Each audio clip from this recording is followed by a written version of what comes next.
I take this opportunity to welcome you to this interview session. Thank you.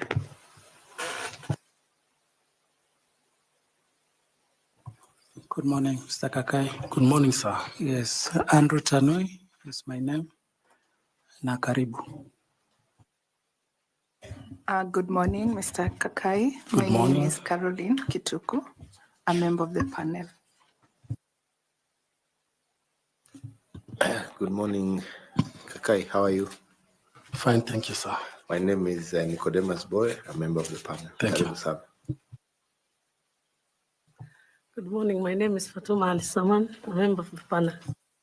Thank you so much. Good morning, Kakai, and it's really nice to see you. Welcome to this dialogue. My name, as you know, is Koki Muli Grinyo. Karibu sana. I'm a member of this. Good morning, Francis Kakai Kisinja. My name is Evans Misati. I'm a member of this selection panel. Karibu sana. Thank you. Thank you, members, and our friend Francis Kakai. You have a historical name, Kissinger. So we would like to know you. How come you are Kissinger? And just to get to hear a bit about your life and career, and highlight if there are any awards that you have received in the course of your journey, and finally mention why you think you're the man for Chebukati's position.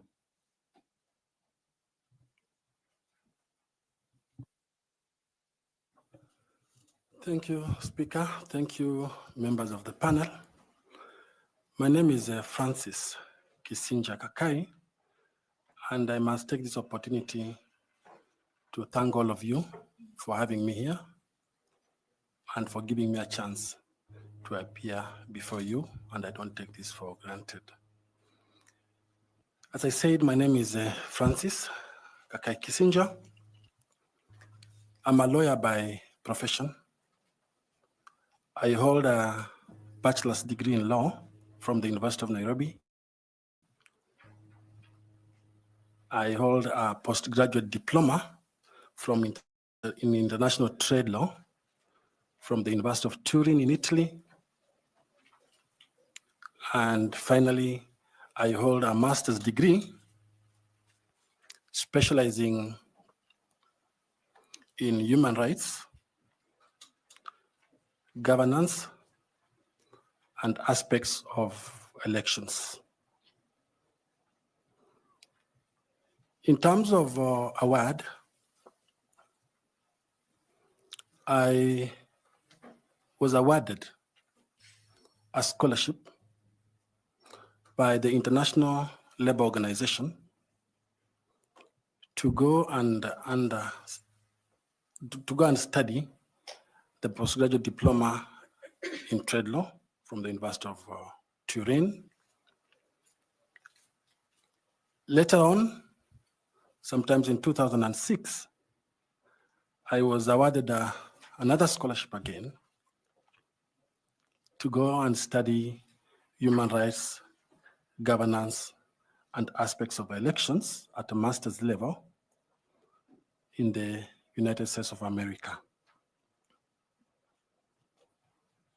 In terms of my experience, Chair, and what makes me think I'm qualified for this position, allow me to only focus on the aspects of my CV that is relevant to the position that I've applied for.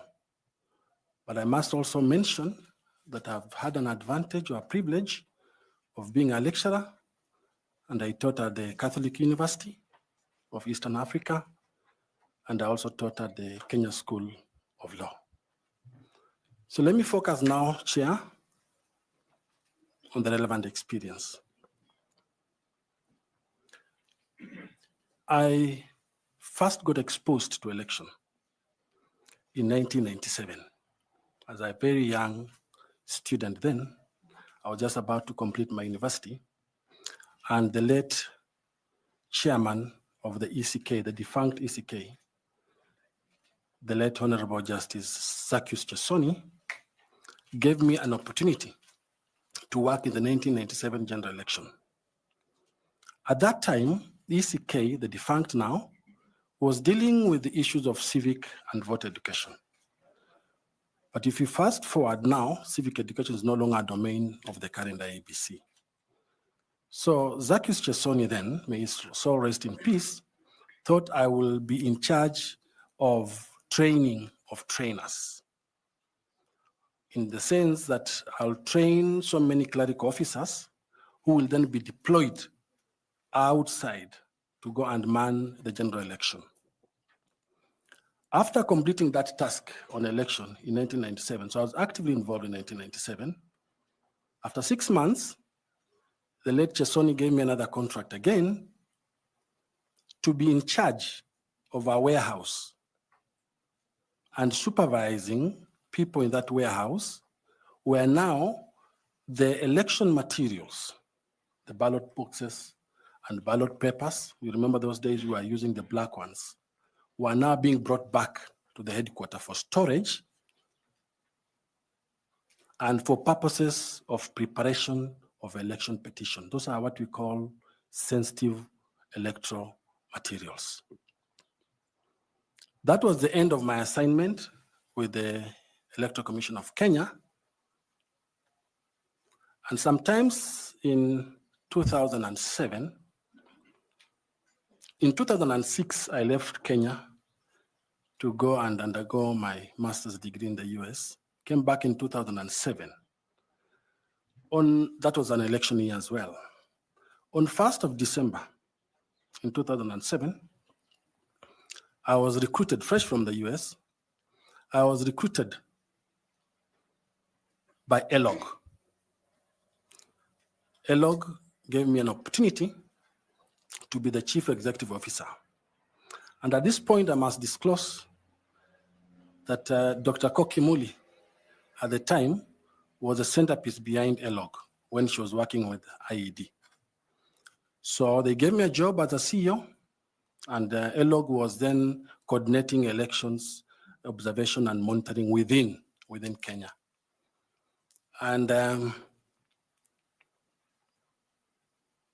it didn't materialize because hot on the heels, UNDP was also seeking for election observation and experts in election to assist in civic and voter training. So my good friend, Dr. Karuti Kanyinga, had acquired a very huge consultancy with the UNDP. And Karuti Kanyinga reached out to me and said I should join the team to go around the country carrying out civic and voter education. So I joined the team, and I was allocated two provinces. At the time, we used to call them provinces. I was allocated 2 provinces, the Rift Valley and the Western. My responsibility was to go through and engage with all stakeholders, known and unknown, in election matters. So the churches, the civil society, the CBOs, politicians, candidates, and so forth, to train them on civic and voter education. That engagement was very successful, and we went into election. After my engagement with UNDP, I then joined and was recruited by the German Technical Corporation. German Technical Corporation is a German government-based organization that supports governments and civil society in this country. So I was hired as a senior governance advisor, and I worked there supporting, that time, 2 main institutions as a governance advisor. I was supporting the Ethics and Anti-Corruption Commission on matters surrounding combating corruption, and I was supporting the Ministry of Justice. We had a program at the time called GJLOS. So I was at the center of it. After my tenure as a senior governance advisor from GIZ, I joined government, and at that time, the institutions, the new constitution was in place, and many institutions were looking for means and ways of enhancing the operation of those institutions. So I joined the judiciary. I joined the judiciary as a deputy chief registrar of that institution. That was around 2011. And at the same time, while at the judiciary, the management of the judiciary then thought it's wise to appoint me as a director of a new program that I was tasked to begin. And that program was called the Judiciary Performance Project. So my responsibility then in the judiciary was to focus more on the day-to-day operation and management of the institution, because as a deputy chief registrar, you're also basically in the administration. And I was tasked with fundraising for funds from the World Bank, and I designed at that time, with the help of other colleagues there, the JP project, and we were able to raise 120 million US dollars. Those were the monies that eventually found themselves in the judiciary under that project with the World Bank, and it was meant for expansion of courts.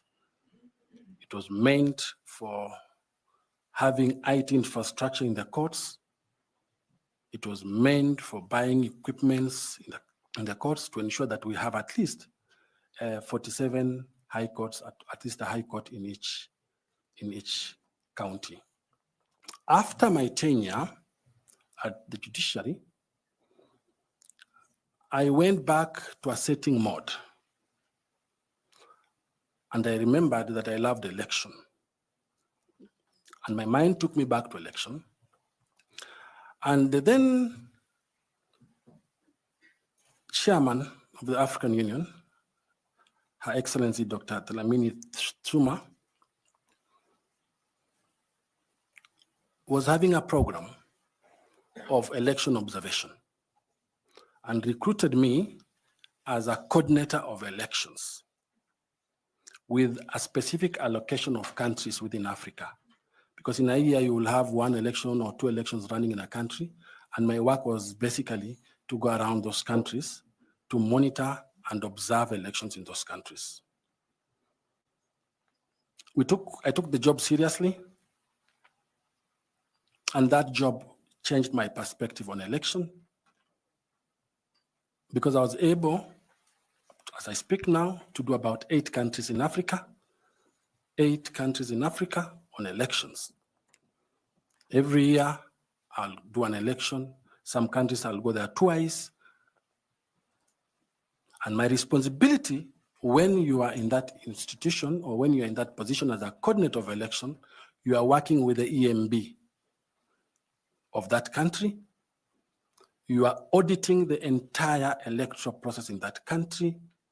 At your fingertips, you have what we call the electoral cycle, and you are auditing to know whether that country has complied with the international standards, whether that country has complied with the regional standards, and whether that country has complied with the domestic standards, and whether that election is good or not. In between that period,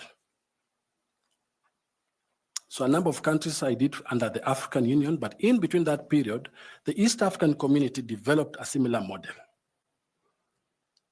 And then in 2016, I was privileged to be then hired as a coordinator, again, in charge of long-term observers, short-term observers, staying in that country for almost 2 or 3 months, and that's normally the model that operates.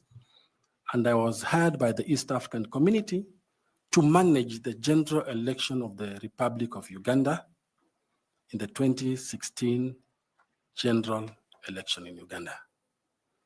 That's under the East African Community, and I can see the flag of Iebc there. In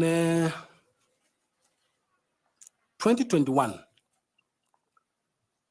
election, just after the COVID, the Carter Center, under the leadership of Jimmy Carter, gave me an opportunity to go and manage the elections in Zambia. And the elections in Zambia at that time were done under COVID structures and COVID mechanisms. So I was in Zambia for about 4 months, managing the election in Zambia on behalf of the Carter Center. As I said, I've been privileged to do 8 elections. You say managing or observing? As a coordinator of election, you are basically managing that election on behalf of the person who has taken you there, but at the same time, you are observing. So you are working very, very closely with the EMB and reporting regularly on the challenges, hiccups, and that you are checking there. So you are basically hosted by the EMB of that country. Around that time, I realized that apart from the 1997 election, I hadn't done much in Kenya in terms of active involvement in election observation and election management. So the Standard Media Group came up with an election consultancy, and I was lucky to be on that team again, focusing mostly the 2017 election, focusing mostly on the technology of election and the voter transmission of the election. That was my focus when I was working at the Standard Media Group. So on a consultancy basis. So I knew exactly where the challenges are. Chair,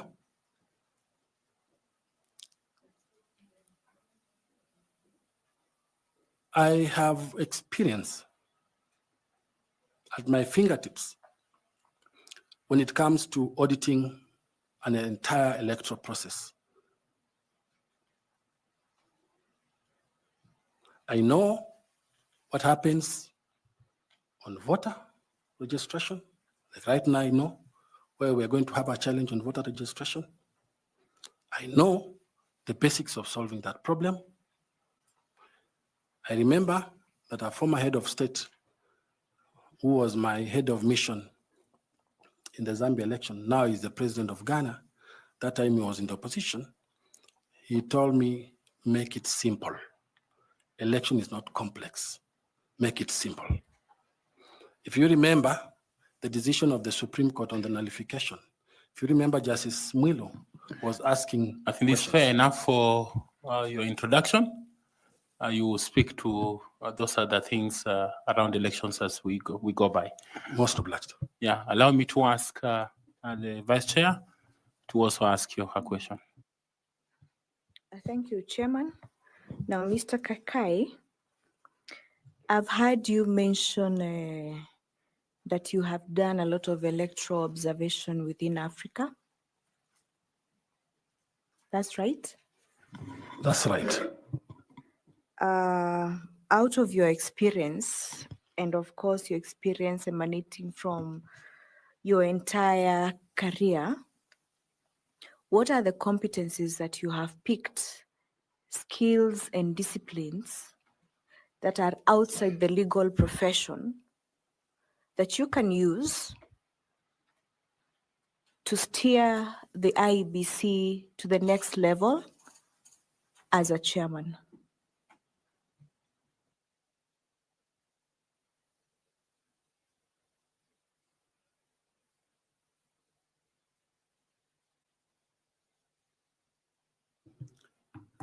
Thank you for that question.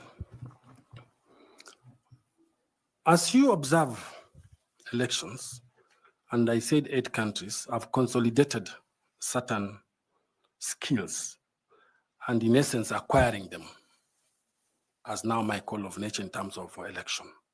One, you need to understand administration. In the countries and in the places I've visited, I've been able to understand that an EMB can easily mess the election if the administration, the governance structures of that institution, and the management of that institution is lacking. That is a skill that I want to import and try it here if I'm lucky. The other skill that I've been able to know is the governance skills.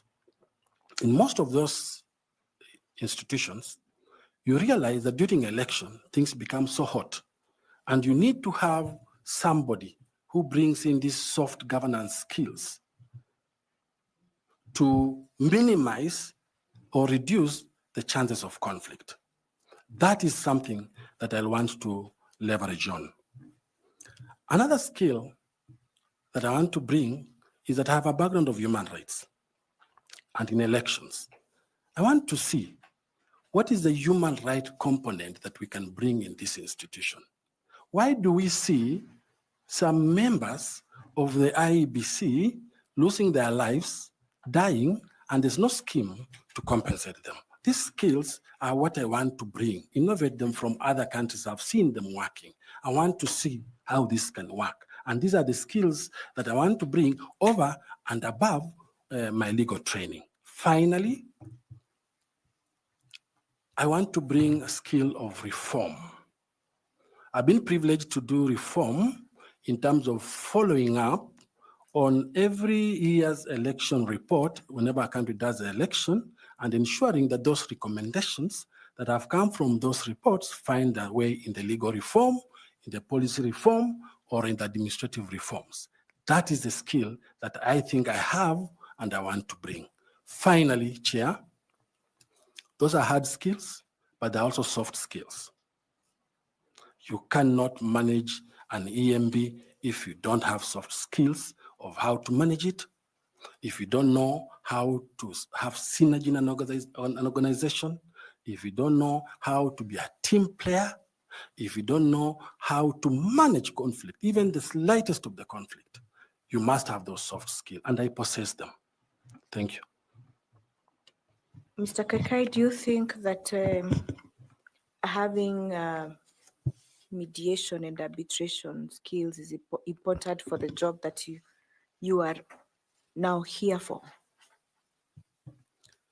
Yes, as a lawyer, I also participate in mediation. And if I reflect, for example, if I may answer that question with the help of experience, if I remember the last election, if there was any attempt for mediation, it will have solved what we witnessed. So mediation is a critical tool that a chair of IEBC can utilize. And you can call in any mediator to help if you can't mediate, but it's a softer tool of assisting to calm down things. Thank you, Mr. Kakai. Now, to just conclude, please tell this panel whether in your journey, in your career journey, you have had an instance where you have been tested and your leadership skills have come through at a point where there have been maybe an instance of pressure and conflict and maybe external influence. On election, I said that I've done 8 countries, and one country, without naming that country, we were doing a report, and the report wasn't looking very good on them in terms of participation of women in elections. It was really bad, and they didn't want that information, that we try and see how we can make the report subtle, because they did one negative report. That's a test on your integrity as a person. It's a test on your integrity as an observer. And since all of them are the one charged with doing the reports, I said, we can't do that. We all witnessed that participation of women is limited. There are very few women, yet you have a legal framework that allows you to have women participating, but you are not utilizing the legal framework because of the cultural imbalance in that country. That is one thing that I was tested. Thank you very much, Chair. Thank you. Thank you, Madam Vice Chair. Allow me to ask Karo Kituku to also engage you in some questions. Thank you, Karo. Thank you, Mr. Chairman, and good afternoon again, Mr. Kissinger. Good afternoon. I would like us to have a conversation around the area for political parties and parties primaries. This is because, as you may know, political parties, if you're successful to become the chairperson of the IEBC, will be your biggest stakeholder. So there is this contention and there is this problem that has always been experienced each electoral cycle on party primaries, that there are challenges that come up with nomination processes, pre-elections, and I would like you to explain to us what you think is the problem and the gap that exists in that area, and how do you intend to address that gap should you become successful? Thank you for that question. Every political party in this country has a constitution. Every political party. These political parties are registered by the Office of the Registrar of Political Parties. The law has allowed the PPLC, the Political Parties Liaison Committees, to take a very critical role in managing of political parties. Now, the conflict of primaries are basically an election in the electoral cycle. And then IEBC has a very big role in dealing with the political parties. Now, the interplay between IEBC, the Office of the Registrar of Political Parties, and the Political Liaison Committee take a very central role in terms of managing and coalescing around political parties. Now, the biggest problem with the political parties comes with, one, the respective constitutions. And what do they say in the constitutions when it comes to coming up with a party list for their candidates who are going to participate in that election? That is normally the biggest problem. The biggest problem being they do not rely and try to ensure that probably the gender rule is observed in those primaries, number one. Number two, the issue of PWDs is not observed in that list, and the issue of women and minorities are not observed on those issues. So that is where normally the problem and the anarchy and the confusion appears whenever political parties are doing their primaries. So to navigate around that issue, and of course the issue of funds in terms of allowing women to participate, to contest an election, and it's a very confusing thing. So to manage that conflict within the political parties is there has to be a very strong stakeholder engagement of the political parties themselves to relook at their constitution and their rules in terms of nomination. The other thing to do is to tap on the skills of PPLC, which is by law one of the conveners in terms of bringing together political parties and as well as the IEBC. Number three, IEBC to have very strict rules on when to accept this list or not to accept this list.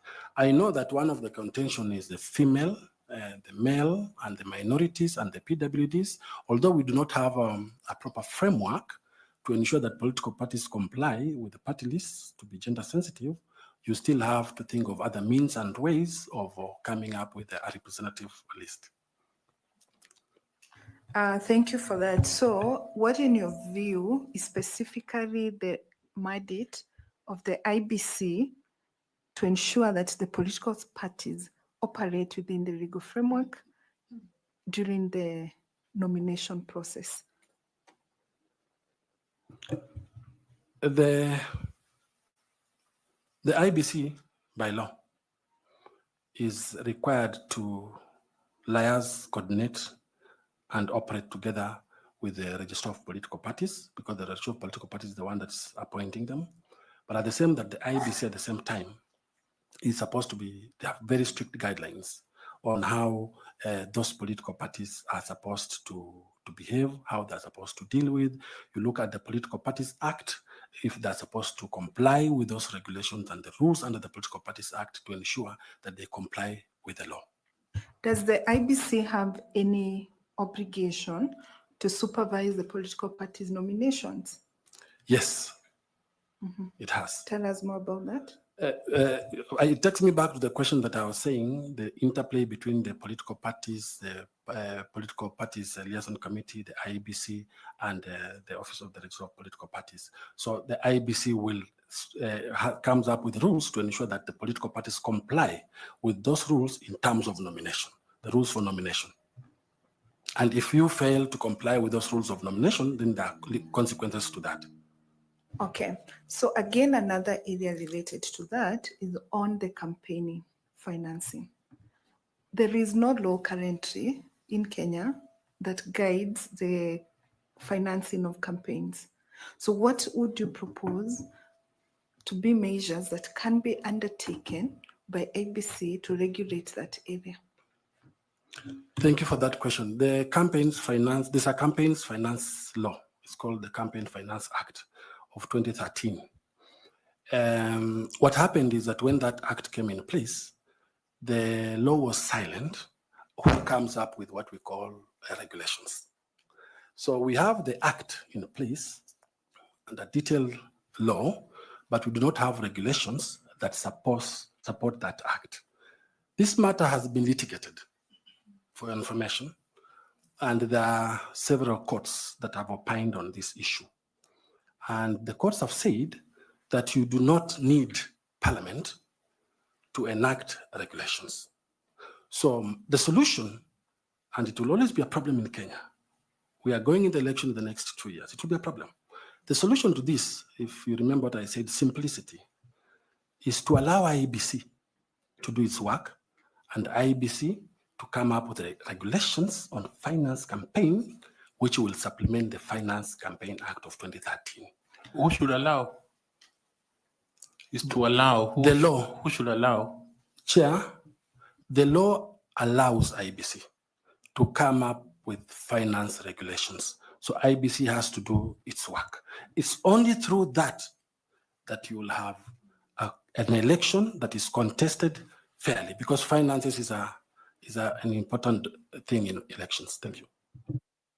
So if you have looked at the 2022 post-election review report, it has identified some of the significant challenges that exist in the conduct of party primaries in regard to transparency and fairness.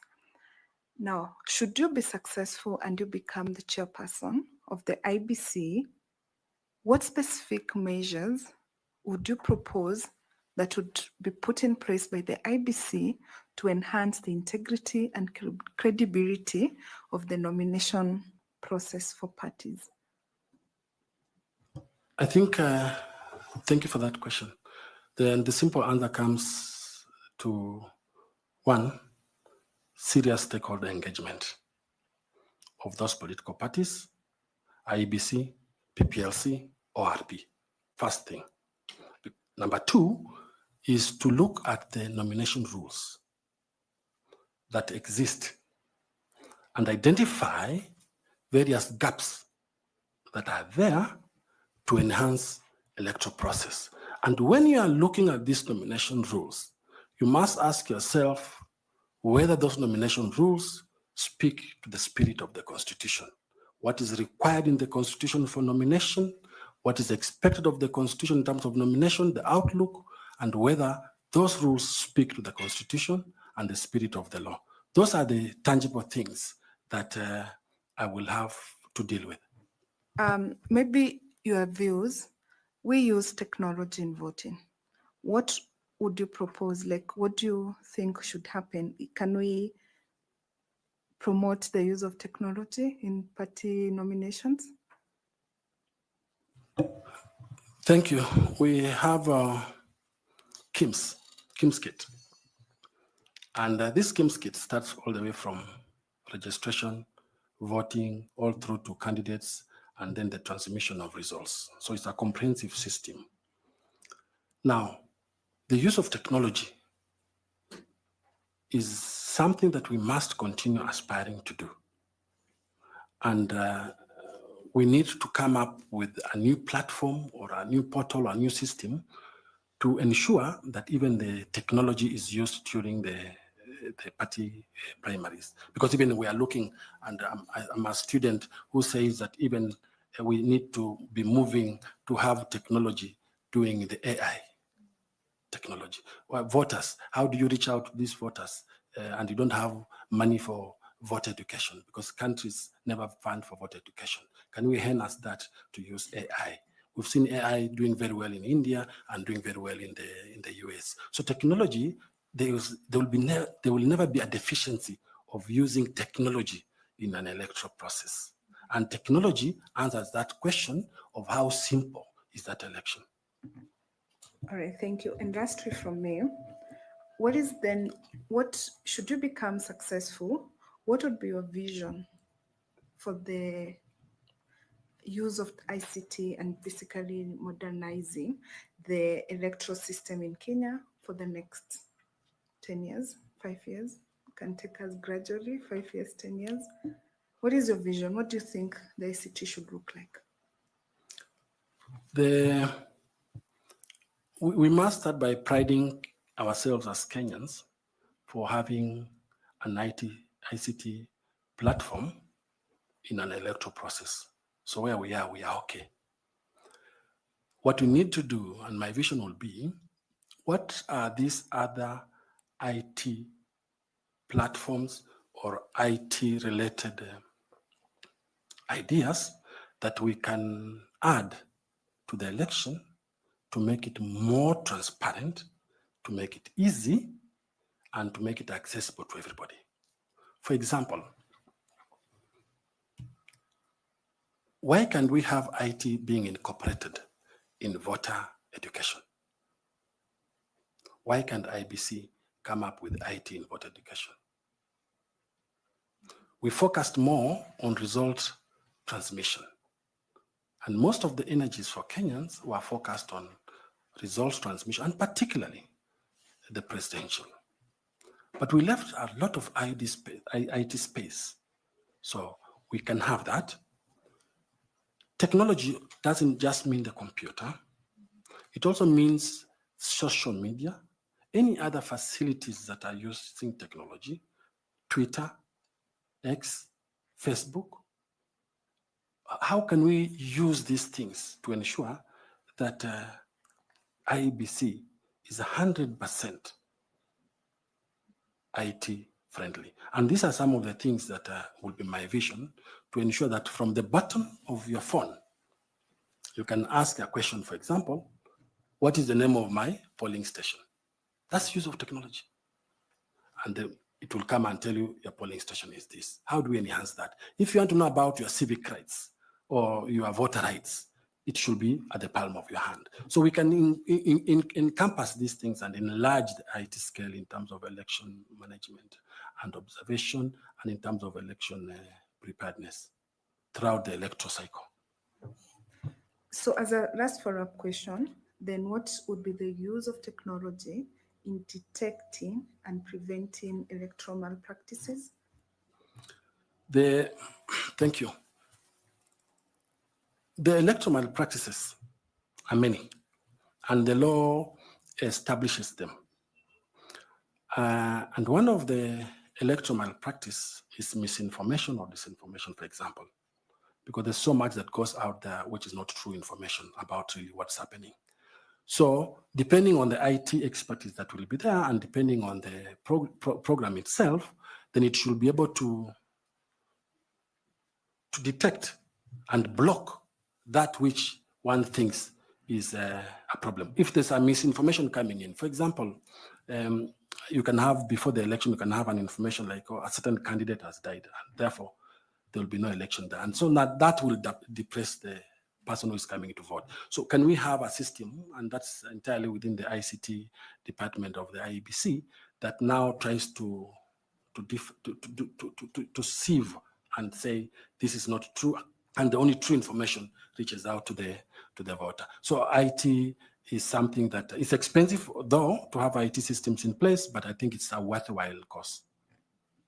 Thank you so much, Mr. Kissinger. I wish you the best.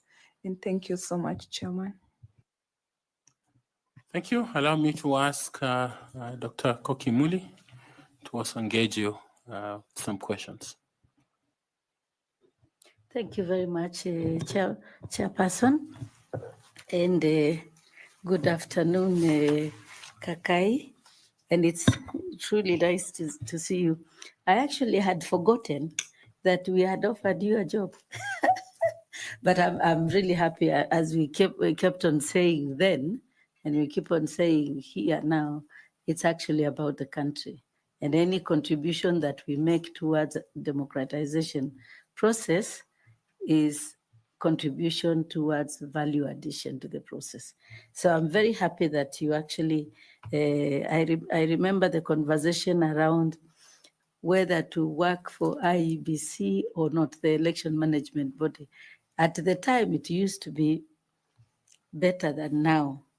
And therefore, we are actually quite happy that you could be as one of the applicants to be here to be interviewed for the position of chair. So karibu sana. I wanted to put you at rest and also to tell you that you have mentioned that you managed 8 elections, e.g. in Uganda, in Zambia. I wanted to know exactly what you did with the EMBs to manage the processes, and also for how long was this assignment? Thank you. Thank you, Dr. Koki, for that question.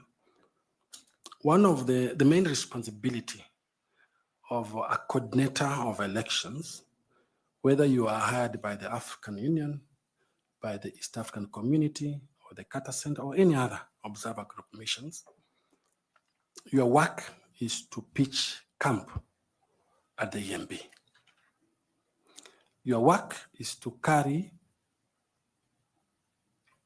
the electoral cycle with you and tell that EMB, this is the electoral cycle that you are supposed to respect, that you are supposed to adhere to, with the view of having a credible election. You camp there. You then start evaluating as a role each step of that electoral cycle. Did that EMB, election management body, miss anything on voter registration? Did it miss anything on candidate registration? Did it miss anything on campaign finance and campaign issues? Did it miss anything on voter education? If it did, you then identify those issues that were missed, and those issues form your recommendation.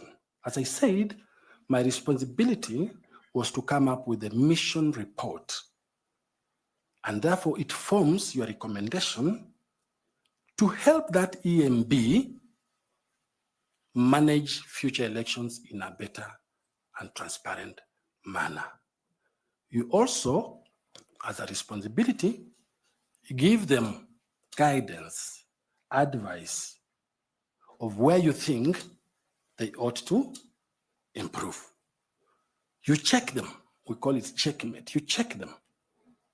You also warn them that don't go that direction, go this direction, because the law allows you to do that. Finally, it was my responsibility to read the entire constitution of each of those countries you are in at a given time, and to read the entire legal framework in those countries, and then advise them based on the legal framework. So that was basically the responsibility.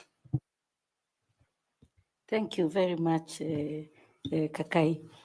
You are also, you mentioned to us that you are also bringing in some skills in reforms. We are very concerned, of course, about the perennial problems we have, the challenges we experience every election year. There are always problems associated with acceptance of election results or challenge of the same, especially presidential elections since the 2010 constitution. We want to have a rebirth, to have a country where the election management body, i.e. the Iebc, that if you are successful, you will chair, must midwife a transformative process that gives us election results that are accepted by all contestants, and that within a peaceful environment where the election is professionally conducted and so on and so forth. So if you are successful in this position, there will be a lot of work that requires to be done to achieve what I've just said. So with those transformative and reforms skills that you are bringing in, identify for the panel the 3 priority challenges that face the electoral democracy environment in Kenya, or that the 3 challenges that the Iebc faces in advancing its work. Just 3 challenges, and then outline for us how you prioritize them and how you will address them to give Kenya that dream destination I've just described. Thank you.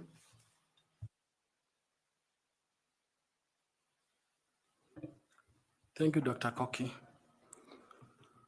One of the biggest challenge from where I sit will be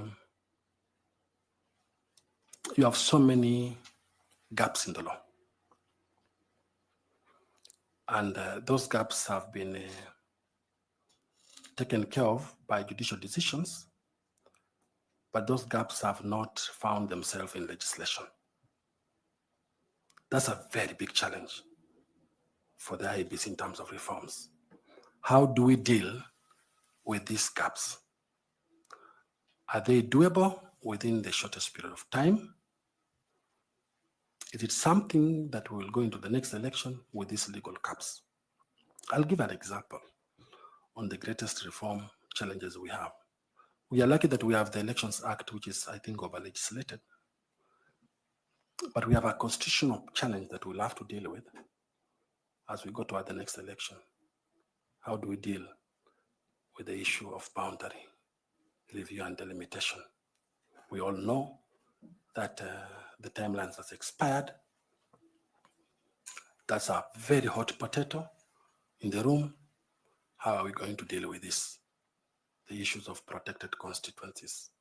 So that's one of the biggest things that we have to look into.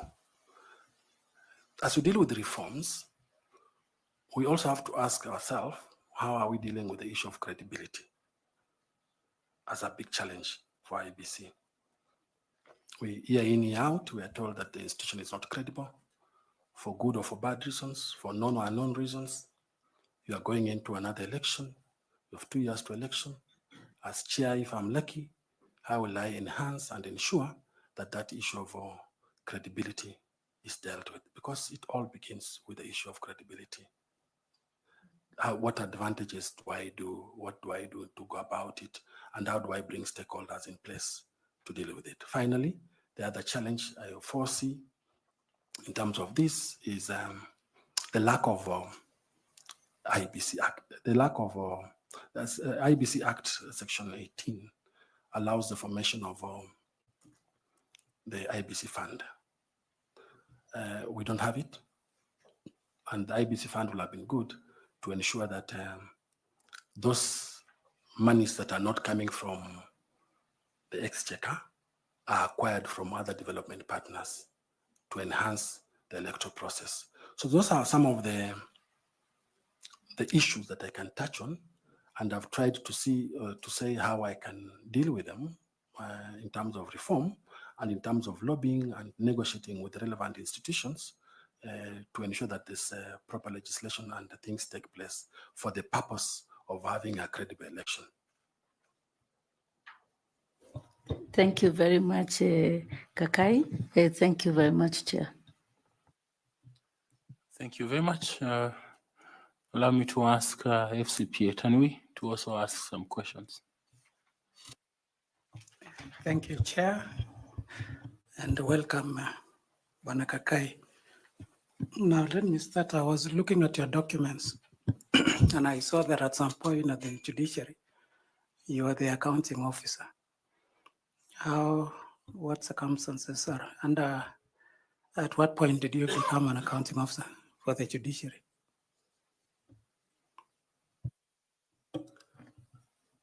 My substantive position at the judiciary was a deputy chief registrar. But at some point or at some time, the then chief registrar exited. And as they were seeking for a replacement, an institution, any institution in this country, will always have a temporary person as an acting accounting officer. And therefore you are limited. The terms of reference are, you're not a full accounting officer, your terms are just limited for holding the position. So you don't incur anything. You don't approve any payment. You only spend what was approved by the former accounting officer. So it's an interim measure, which is normally put in government to ensure that there's no vacuum. So it was for a very short period of time without the authority to incur. Now, with that experience of being an accounting officer, you will note that other than Teacher Service Commission, the other constitutional commission that has the highest allocation of funding is actually Iebc. So what would be your role as a chairperson of Iebc with regard to management of financial resources of the electoral management body? Thank you. If I happen to be the chair, I hope I will, of Iebc, my responsibility is not that of an accounting officer, because Iebc, being an independent institution, has a CEO. The work of a CEO is basically the accounting officer. My responsibility as chair will be oversight. You oversight the operations of the CEO or the secretariat. My responsibility will be policy. You form and come up with the policies with the help of the other commissioners, and you do that.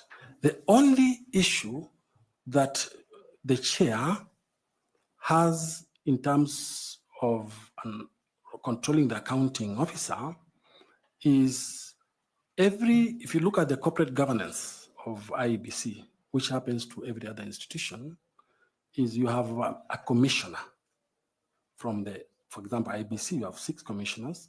You have a commissioner sitting in various committees so you have 6, Iebc I think has 9 committees, HR, IT, and audit and the rest. So you'll have a commissioner sitting there. It is that commissioner who will be sitting as a member who will give you briefs in terms of corporate governance and accountability mechanisms that are enshrined on the CEO. So the chair only receives it at plenary, those reports, but you are not involved at all with the day-to-day operation in terms of an accounting officer. The only part you get involved is when probably the accounting officer briefs you and tells you we need to go to Bunge and push for more funds, we need to go to this and lobby for more money, we need to have these development partners who are coming in to give us funds, but you'll have policy briefs in terms of your role. So your role as chair, you restrict yourself to your lane to avoid unnecessary squabbles within the institution. Now, following it up or down, because you've said as a chair, there will be a commissioner responsible for finances and reporting. Sitting as a committee in that committee. Sitting in the committee. And I would assume this should be like the finance committee And I think there are 7 committees at IEBC. Correct. So there will be a commissioner. So what will be the role of this commissioner in this specific committee?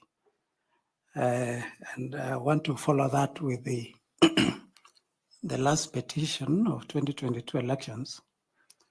And there was one of the senior councils who made a statement that it is not the work of commissioners of IEBC, whether in majority or minority, to procure services.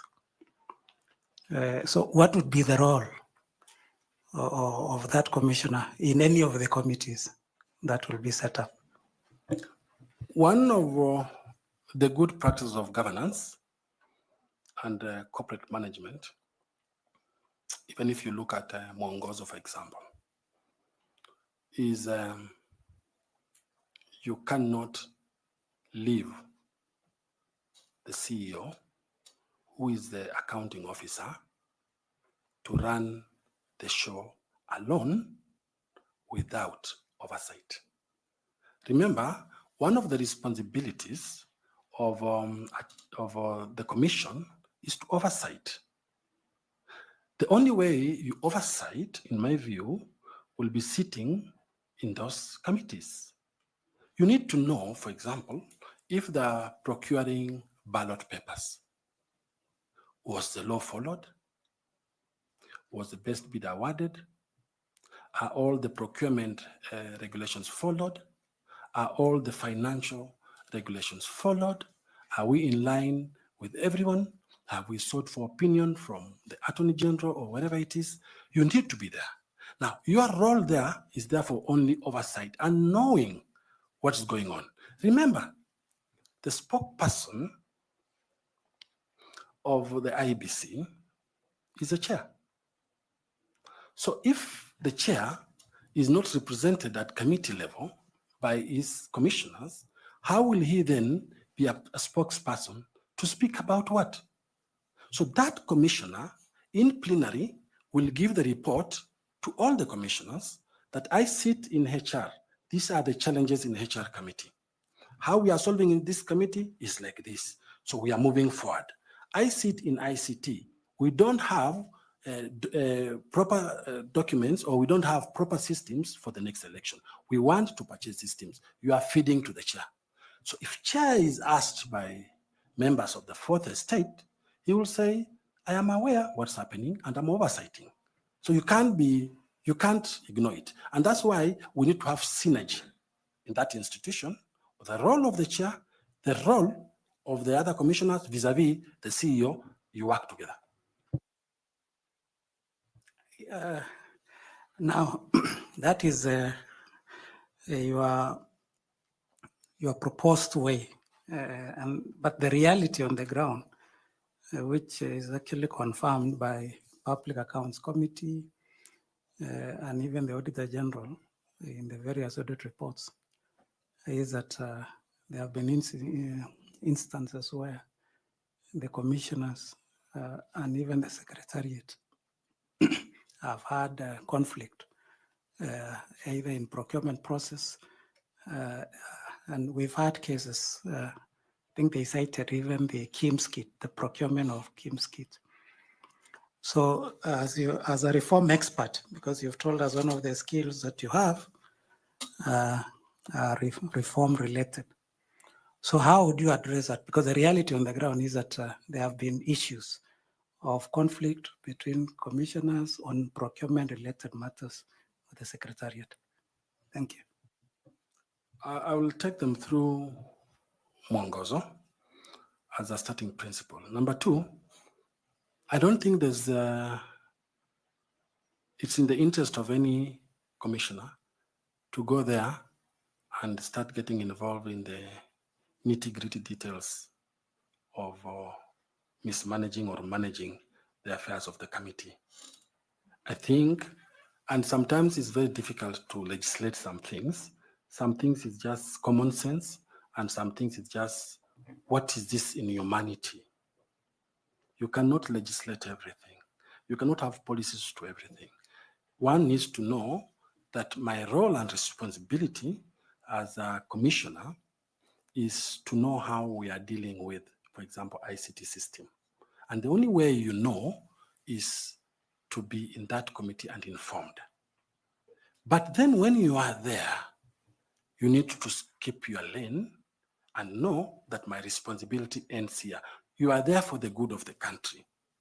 Because unless you oversight, suppose the CEO missteps,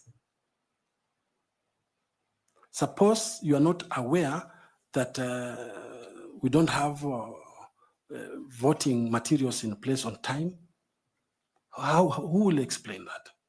You need to have, you are in the kitchen, you're not cooking, but you are aware that elections is going on and you want to understand where we are.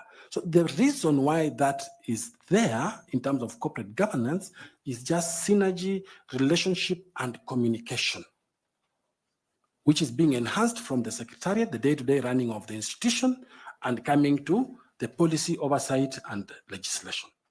So I think that it's difficult to reform that area. It is just recalling and telling people to do the right thing. Now, I've heard you mention about Mwongozo severally, Code of Governance. Is Mwongozo applicable to constitutional commissions and more so Iebc? And secondly, in light of the ruling, there was Engineer Kamau, if you followed the case of Engineer Kamau, the CS, Charity Ngilu, with the EACC, where during that time there were no commissioners at EACC, and they were prosecuted, and they went to court, and they said there were no commissioners at EACC. And in that ruling, it is actually said that the commission is the commissioners. It is not the secretary, so that there can never be a commission without commissioners. So looking at Mwongozo as a code of governance, to what extent then is it applicable to constitutional commissions? Thank you. Well, when you look at the history of Mwongozo, and if my history serves me well, Mwongozo came in as a code of principles, and it was one of the key recommendations in the Kriegler report. We all remember that Kriegler came in this country for specific duties and reasons. So in my view and my understanding, Mwongozo has very nice tenets and principles there. And those principles come or flow in with the spirit of the Constitution.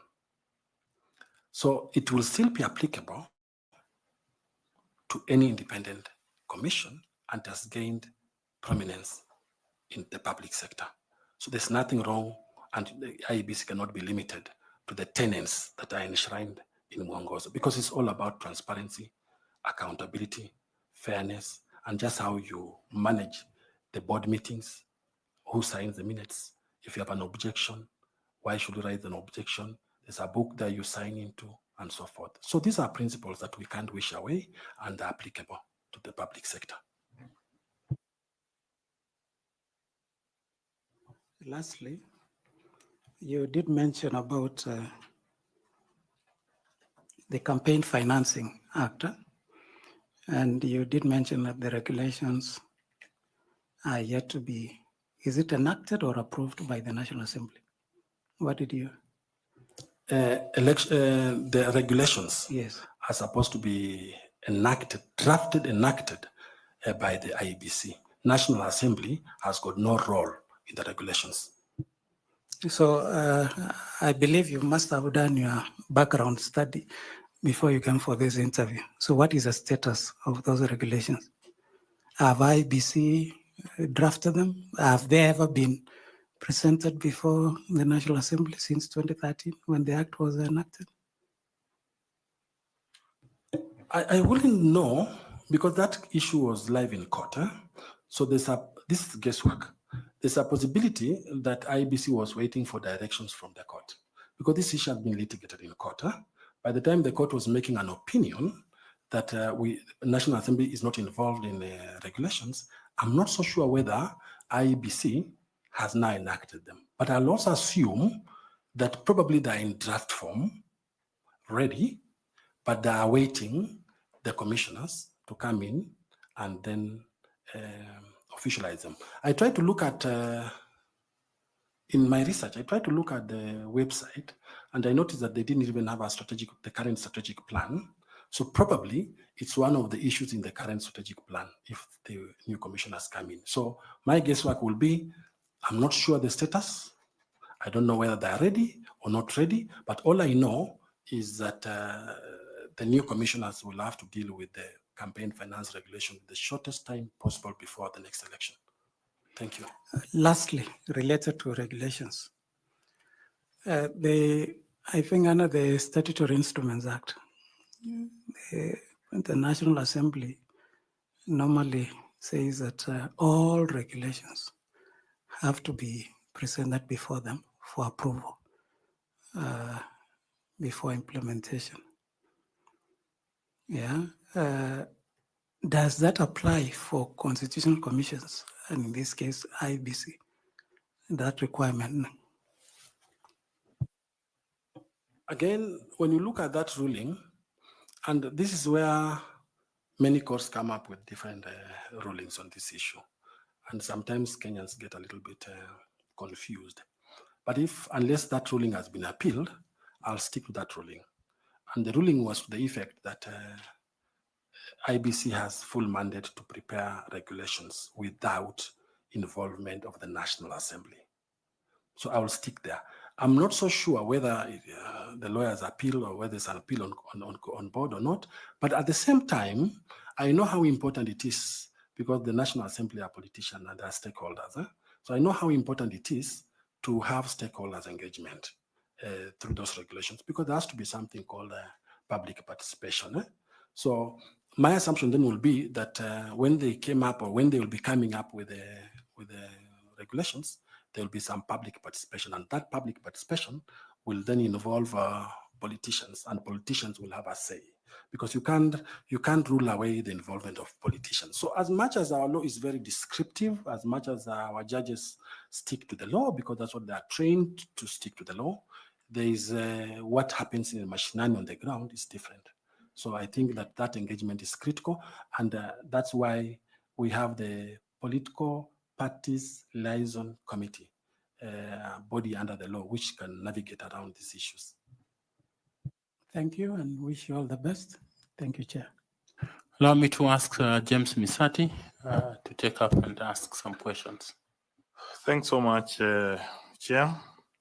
I also take the cue to also ask you a few questions related to the governance of IPC, if you are given the opportunity to be the chair.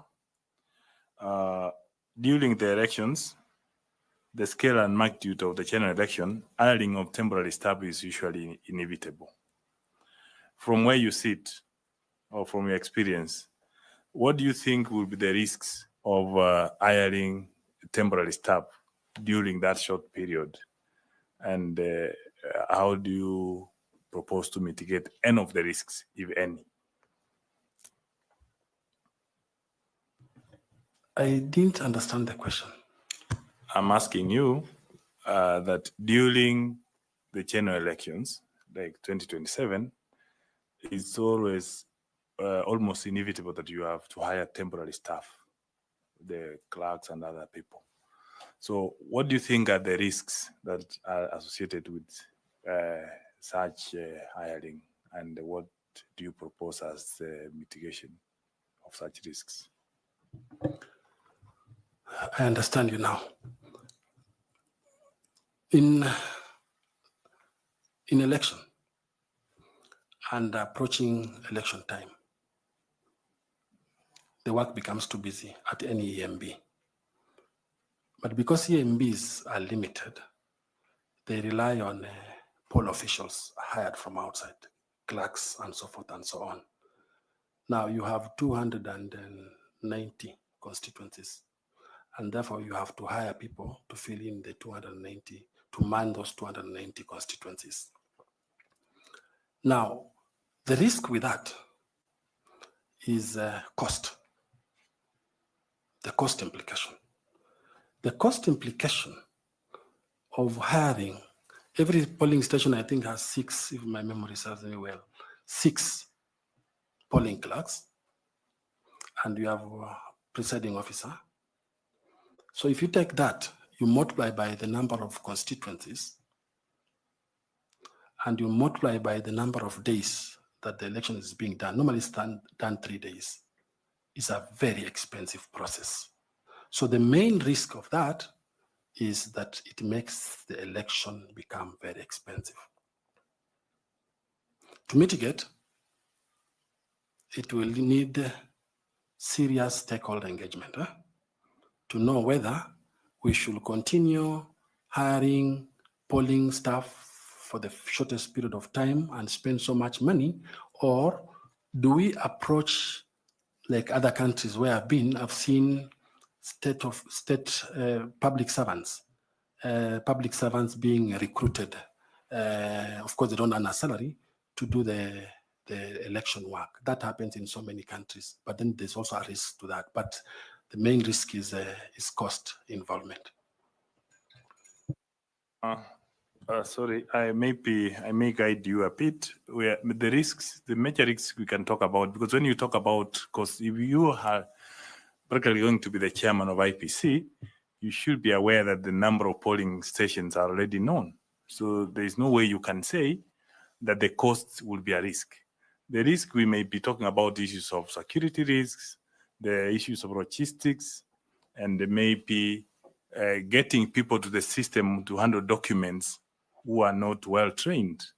Because I should not think that the issue of cost should arise, because I should expect that if you are chair of IPC, you should be able to plan early enough, because that's where the cost is factored in from Treasury. So issues of logistics, issues of lack of adequate training, those are some of the risks we can think of. That's for your guide. Thank you. Because getting in new people, you may not know them. They have been proposed by politicians and other things. Now, the other thing I want to ask you in relation to the governance of IPC, if you get an opportunity and you are the chair of IPC, several reports have been talking about the conflicts between the secretariat and the commissioners. What do you think you'll be able to propose to finish those perceived conflicts once and for all? Thank you, Mr. Misati, for that question. The chair of IBC has specific mandate and responsibility, and is the head of that institution. The conflict that has existed, I think, in the last 10 years between the secretariat and the commission is something that when you look at the governance structure of IBC, is something that is well documented in terms of what the two heads are supposed to be doing.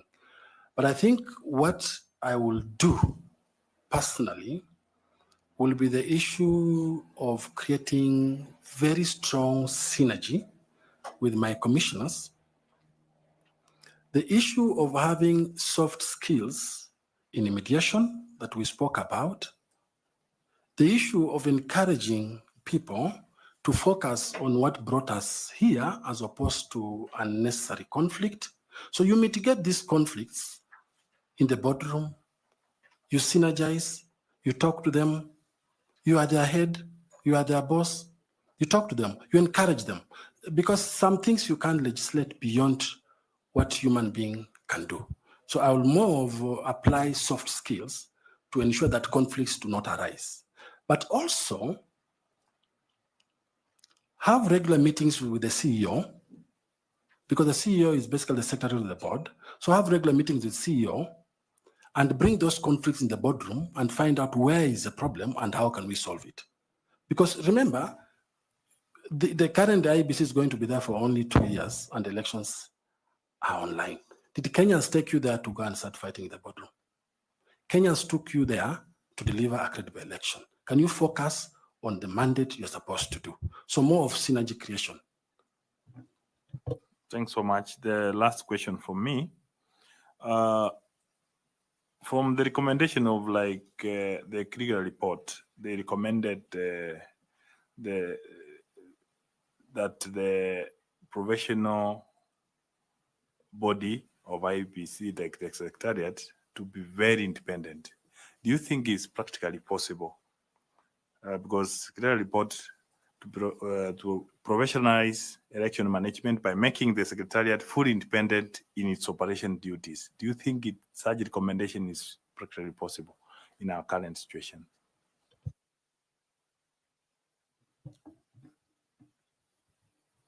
I remember, and Dr. Koki can remember this, we used to have a discussion sometimes back when we were disbanding ECK. And the reason why we disbanded ECK is practically what you are saying. Eh? And we said that even the name must change from Electoral Commission of Kenya to independent. And we came to double IEBC and we were fighting with that issue of independent. Now we have IEBC, we're still fighting with the aspect of the I, the independence.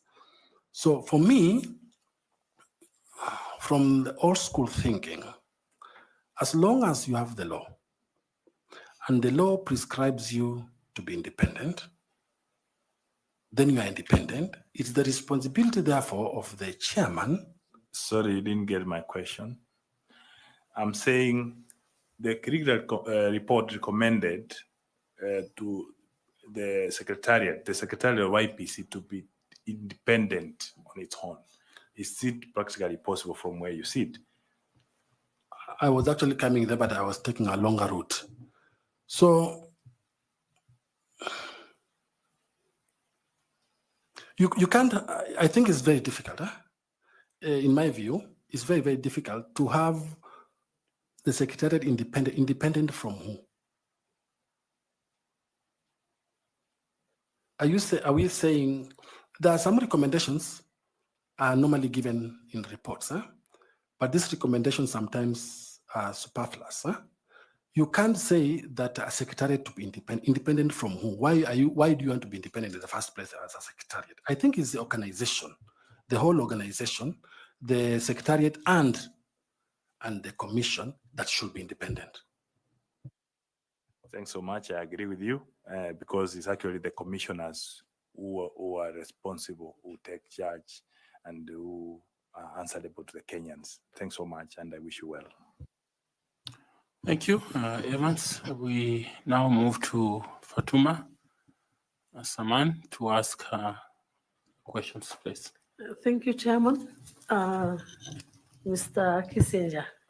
Is it okay to call you that? I was named after Henry Kissinger, the former US Secretary of State. Okay. So I pride myself to be called Kissinger. Okay, good to know. If you look at the recent years, public trust in IEBC has been dwindling. And so if you get an opportunity to become the chair, what are these things you'll do, or rather initiatives that you'll put in place to ensure that the institution wins back public confidence?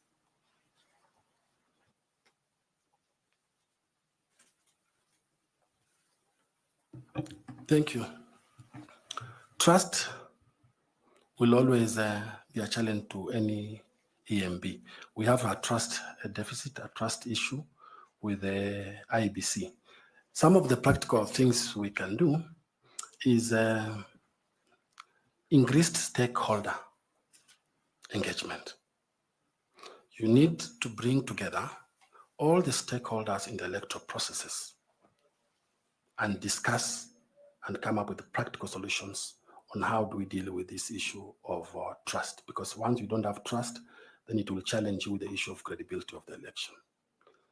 Number two, you need to have a very strong communication team or communication strategy. What is it that you are doing? You need to be as transparent as possible. You need to open your doors and your windows to everybody, every voter, every Kenyan to understand what you are doing. You need to communicate. You need to be felt. You need to be everywhere. That's the only way you increase the issue of trust. The electoral processes, again, from beginning of voter registration, you need to be very transparent. If members of the public are saying the voter register is not proper, is not updated, explain to them. Increase their trust. Explain to them why the voter register is not updated. Tell them and give them very practical solutions what you are going to do as an Iebc to have a proper voter register, because a critical document when you are going to the election. Voter education, you need to explain to them. So that trust issue entirely means you need to enhance it through those mechanisms that I've talked about. But more important is communication.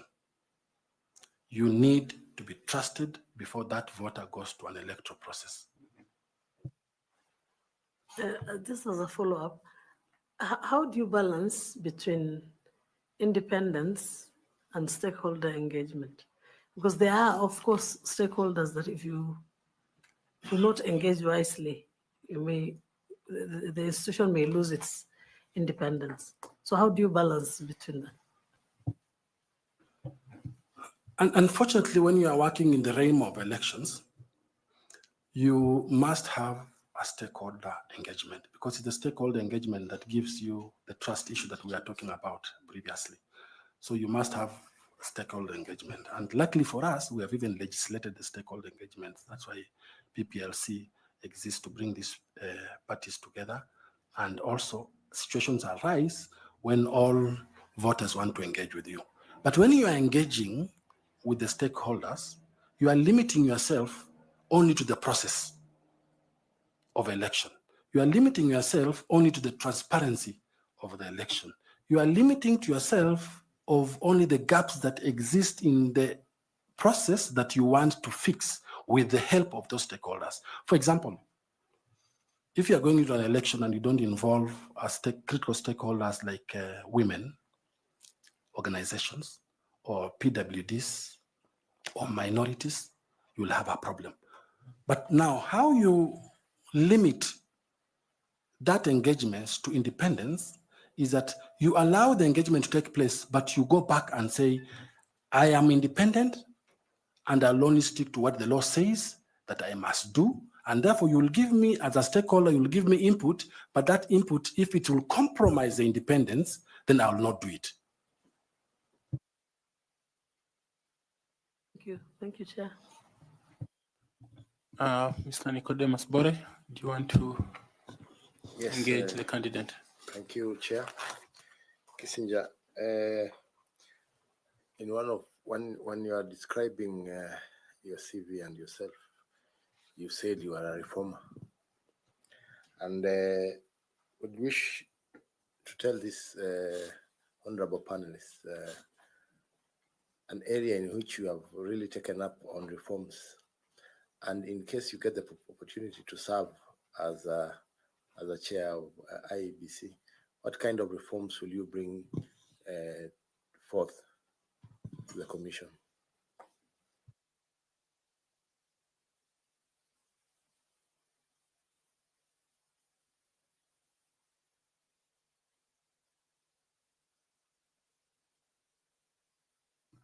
Thank you very much.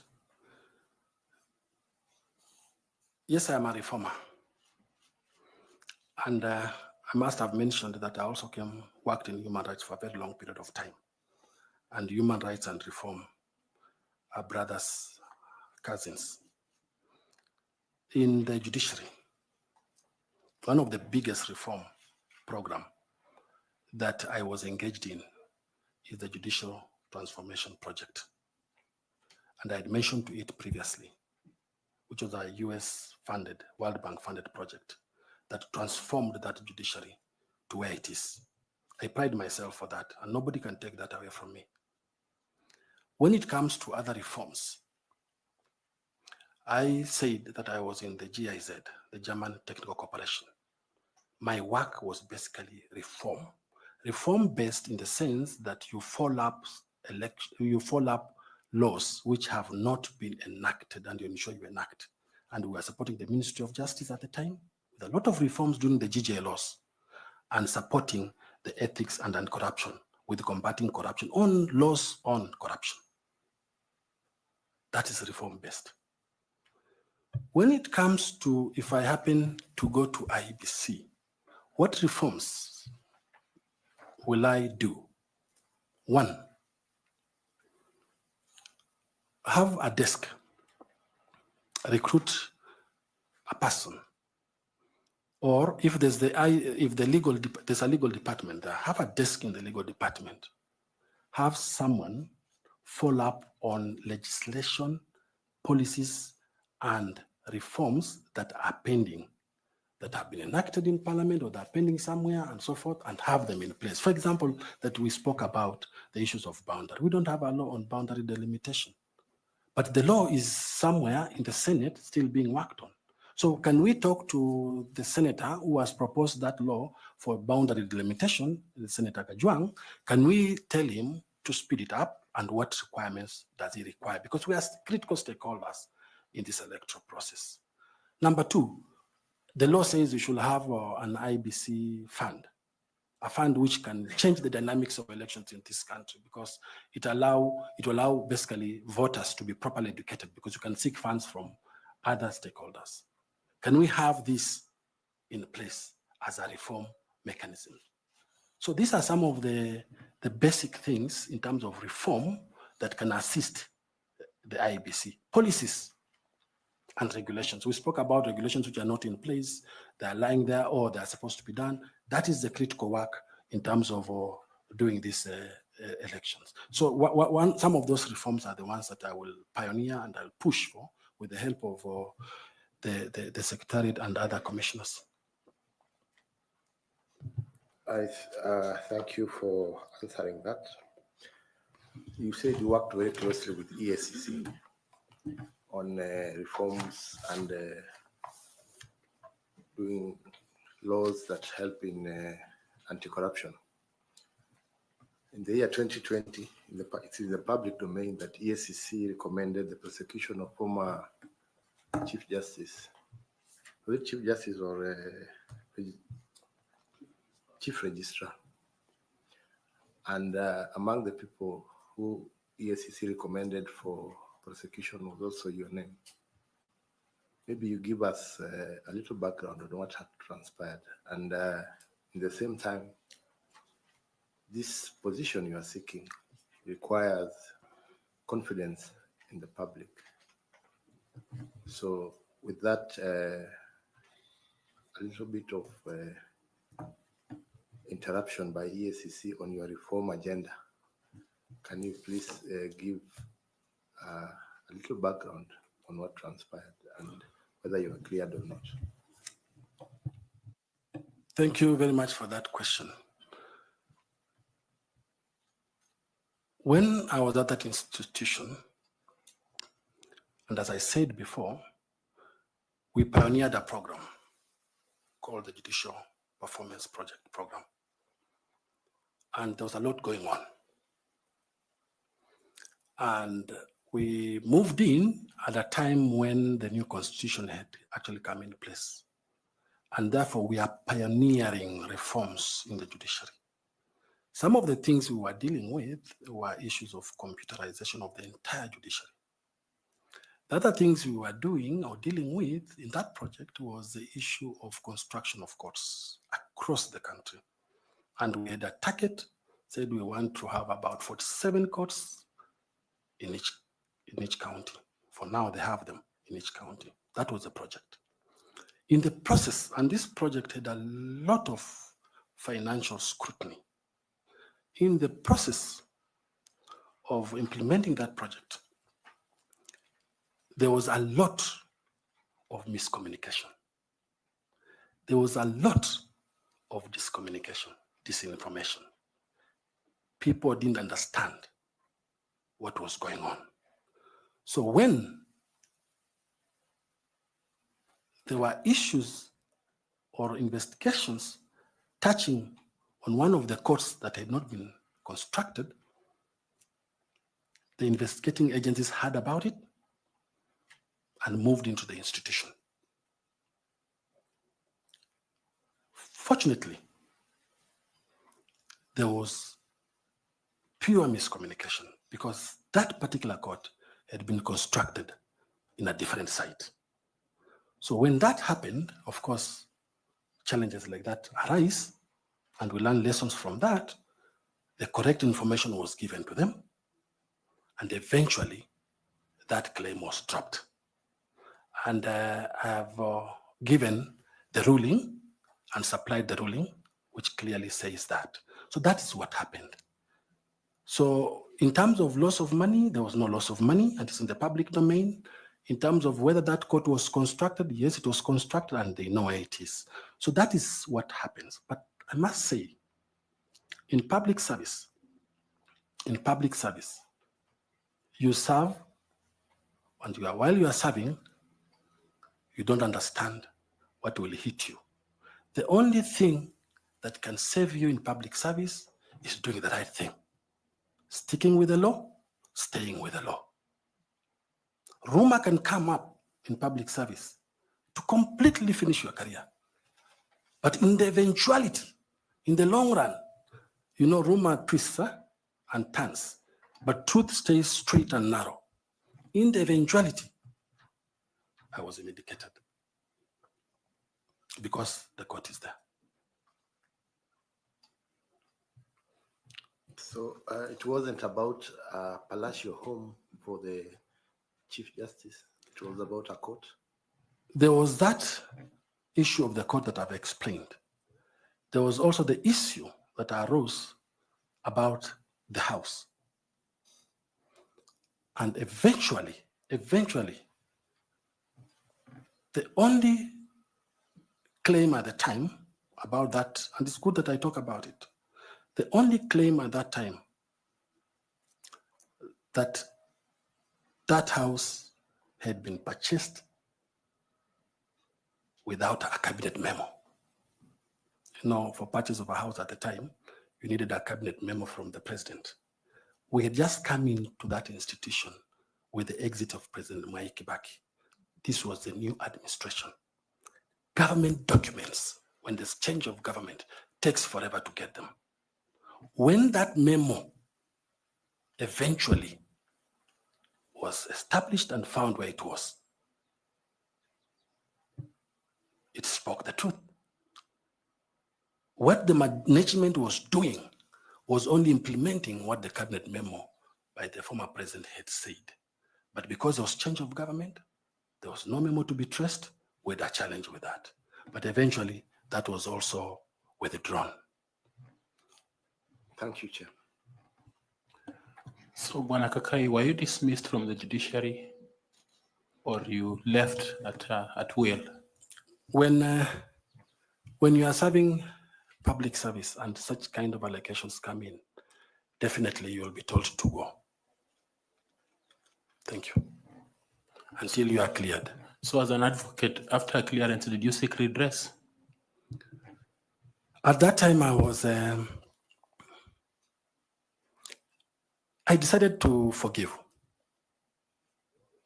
because some of those things were done by people I didn't understand.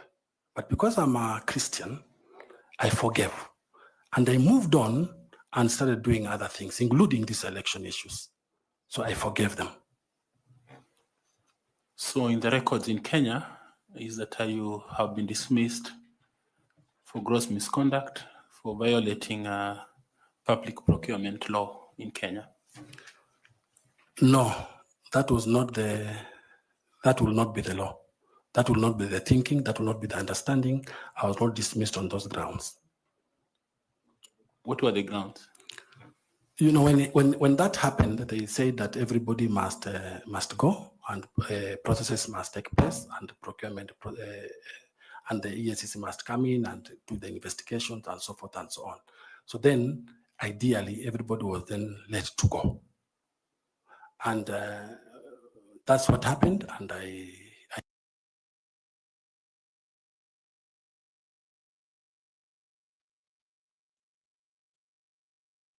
checking your documents, there are some rulings that you've put in your documents, and those rulings were, I think there are two rulings, one at the Magistrates Court and another one at the High Court.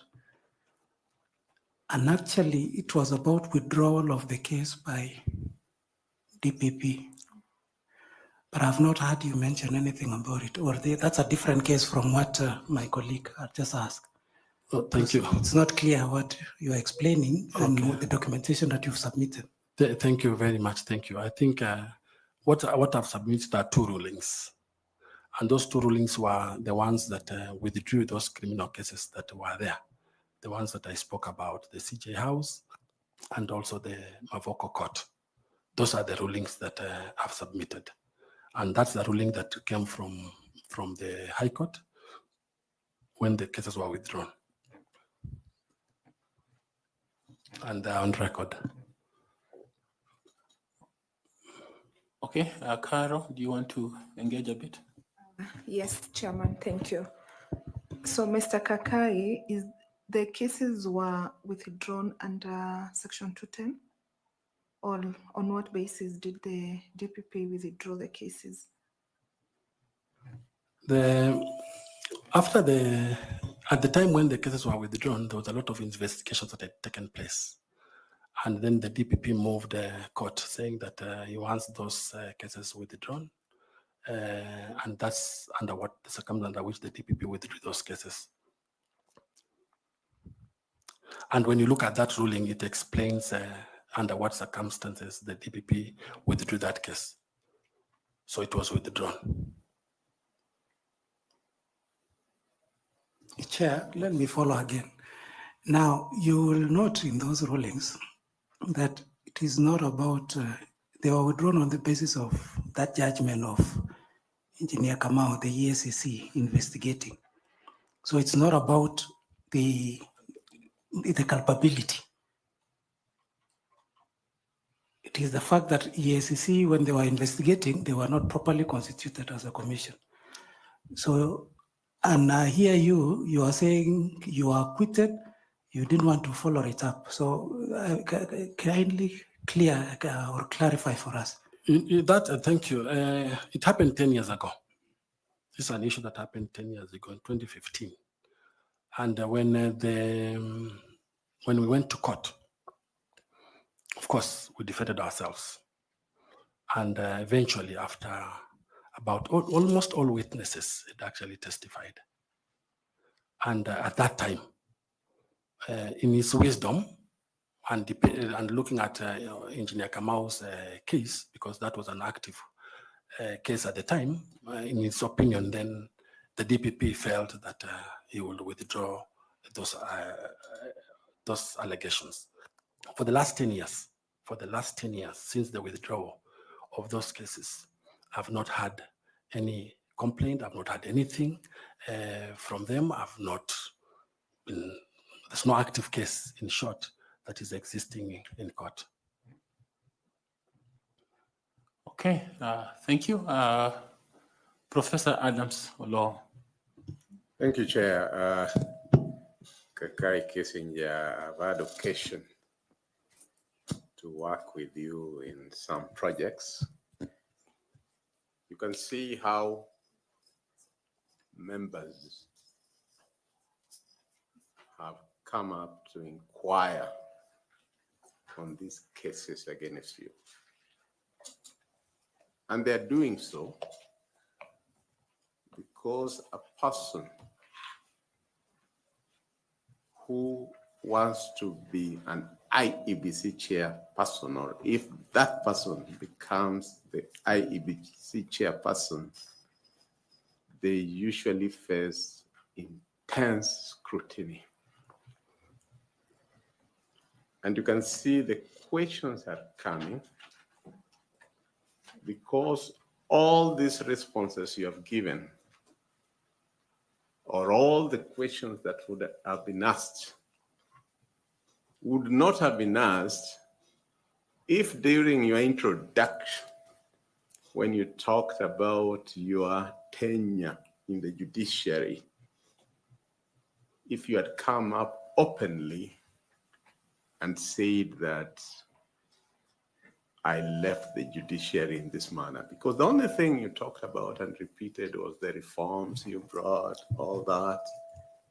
But when it comes to where there was some cloud, you remain silent. Yet IEBC is an institution that has low trust, as you told us.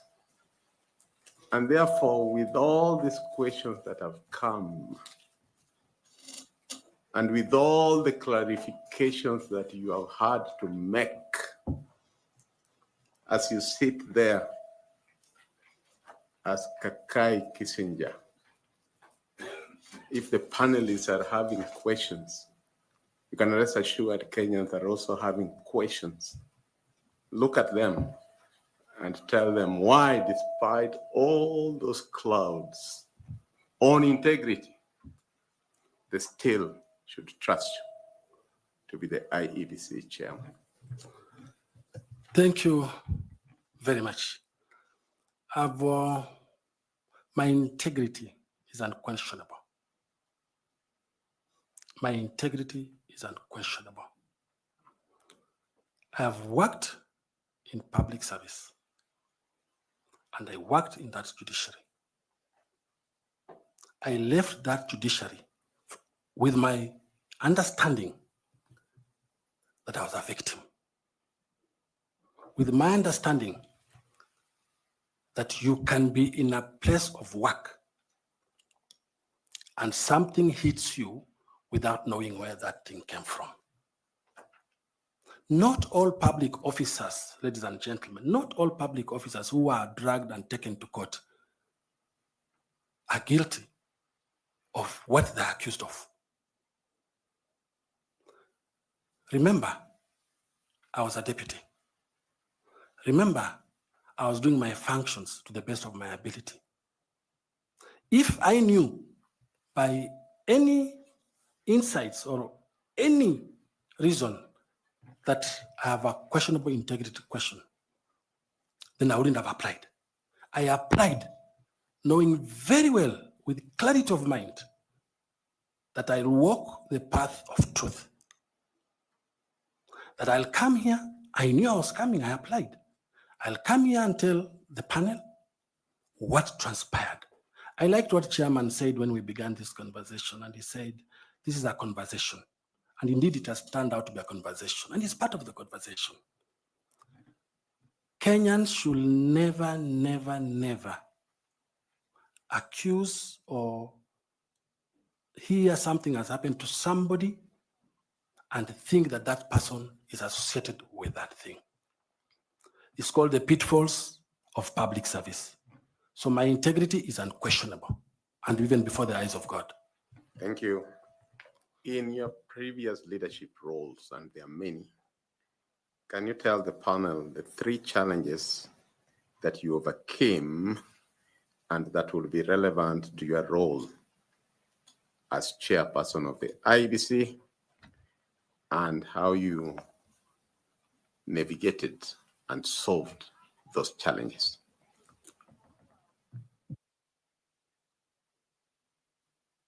Don't have to be 3. If it is only 1, also you can just tell us 1. One of the biggest challenges that I've ever faced in my career and how I navigated around them was the issue of reforms that I was working on in the governance sector. It was very difficult during the GGL loss to push through any idea of reforms without going through a lot of bottlenecks. So that reform issue was a big challenge. How did I, and yet you want to reform because you want something to help you achieve what you want to achieve for the good of the country. So in GGL laws under the then Ministry of Justice, what we did was to enlarge stakeholder consultation on those issues of reform, enlarge the capital, and explain to them the importance of these very salient reforms.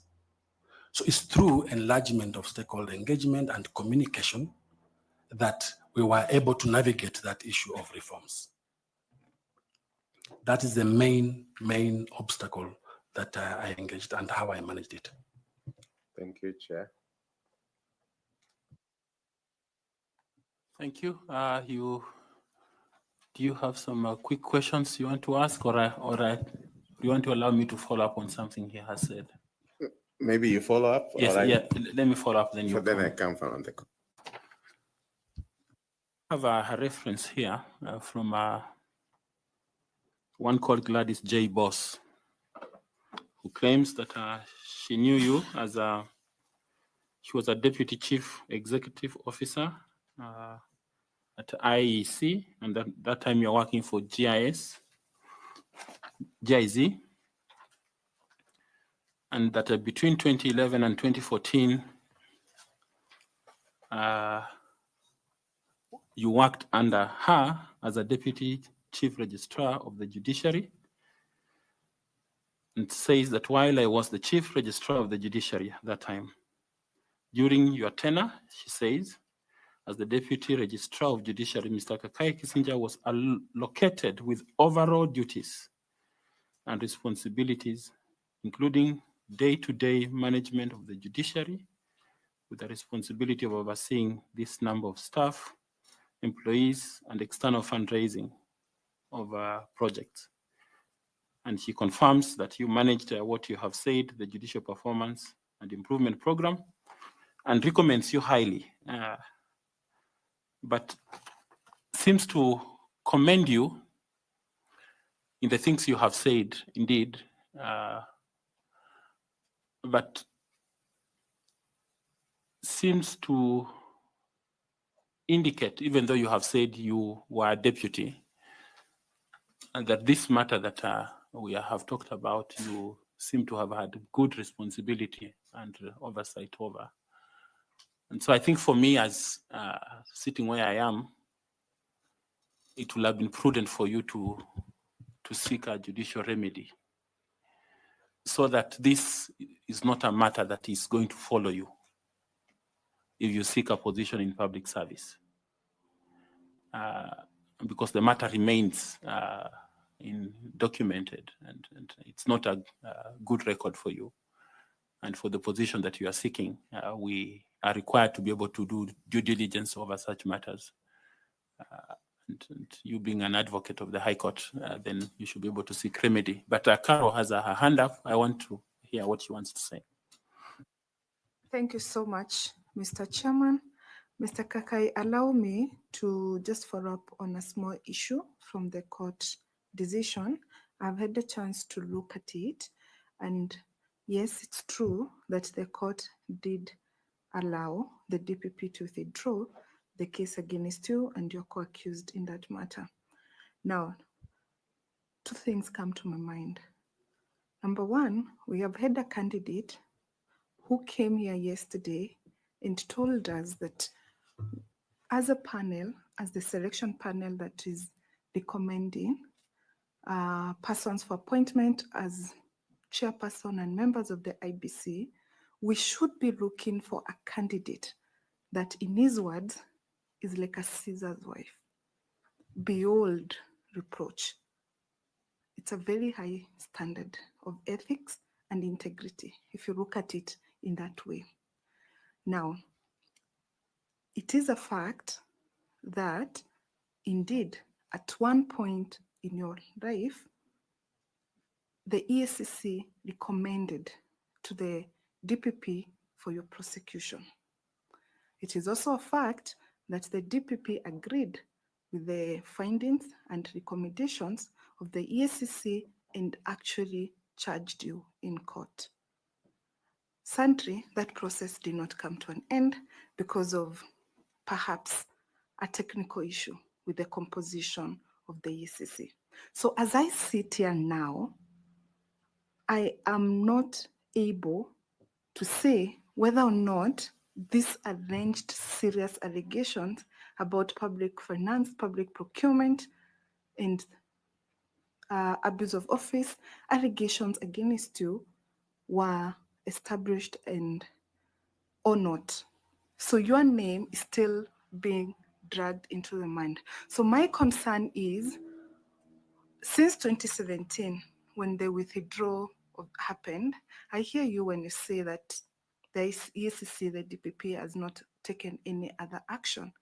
There has been public outcry out there on the DPP's processes for withdrawal. So I just need to get your comment and clarification on whether or not there could have been political interferences. And I'm saying this very respectful and with very minded of who your co-accused persons were in that matter and the spaces they occupy today. Could there have been any political interferences why, subsequent to the constitution of the EACC, no other charges or any steps were taken? And what do you say about the fact that these allegations continue to follow you 10 years later, as you say? I don't, thank you very much for that question. I do not think, I'm not a politician, I can't speak on behalf of a politician, but I do not think that there was any political interference. As I explained earlier, the issues that arose at that time was pure miscommunication and not understanding what happened, and the EACC moved in. So I wouldn't think that there's any issue that political interference has happened, because this, as I said again, happened 10 years ago. In terms of the approach and in terms of my understanding to the process that took place, and I said and I repeat, we had gone through all the witnesses. And at the time when now EACC DPP was withdrawing, most of the witnesses had taken stand. And they knew clearly where the case was going to go. And they could see, because now the evidence was sufficient enough. I said, yeah, and I repeat again, I am a person of high integrity. And I might have happened to be in a place at the wrong time, but that doesn't question my integrity at all. It is the only thing that, you can be in a right place, but at the wrong time, some bad luck, but I have got no question or no doubt about my integrity. Thank you, Mr. Kisija, for that assurance, and thank you, Mr. Chairman. Okay, Tanwi, if you don't have something to follow up, I will let Adams go. Yeah. I think he does have something to. He has not answered your question, Chair. You ask him, if it were you, you would look for remedy. And we didn't hear, what is your comment? I mean, you decide to leave it that way and forgive? I said, and I'll repeat, the turmoil I went through at that time, I will repeat, I'm a Christian, the turmoil I went through at that time, what those cases took me through, I turned to God and I forgave them. Okay, Professor Adams. Thank you, Kakai Kissinger. From the presentations you have made, it's very clear that you're somebody who really understands the global electoral experiences. I think more than 8 and counting, where you have done either observation or been an expert. Globally, list the 3 conventional electoral systems that countries apply and tell us which one of those that are applied conventionally globally does Kenya use? I'll mention 2. We have the civil and political rights as a convention. No. I'm talking of electoral systems. Okay. On the electoral system, we have the first past the post, winner take it all. That is what we are using in Kenya. We have the mixed proportional representation. That is another legal system that can be used. Okay.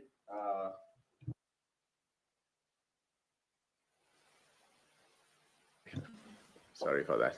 In Kenya, for one to be declared the president, what is the threshold for you to be declared president-elect? One, you definitely contested. Number two, you got 50% plus one of the votes that were cast. Then you also got 25% in terms of about 25% or something in several counties, in 25 counties. Thank you, Chair. Thank you very much, Mr. Kissinger. It's been a great pleasure listening to you, learning, indeed, in the true sense, from your experience and from the great work that you have done globally and on the continent. You have certainly had a mark on these electoral processes in this continent, and we want to thank you for that, and thank you for expressing your interest in this position.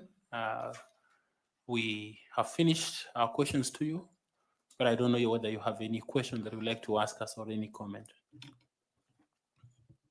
Thank you. I will only have a comment. Thank you for giving me an opportunity to present myself and to showcase my passion for elections and what I'll be able to contribute. I don't take this for granted. I thank you all for that opportunity. Thank you. Thank you very much. You have a bottle of water before you. Feel free to carry it and use it. And remember to pick your documents. They are with us somewhere. One of us should be able to give them to you. Okay, they are somewhere there. Thank you and God bless you. Wishing you well. Thank you.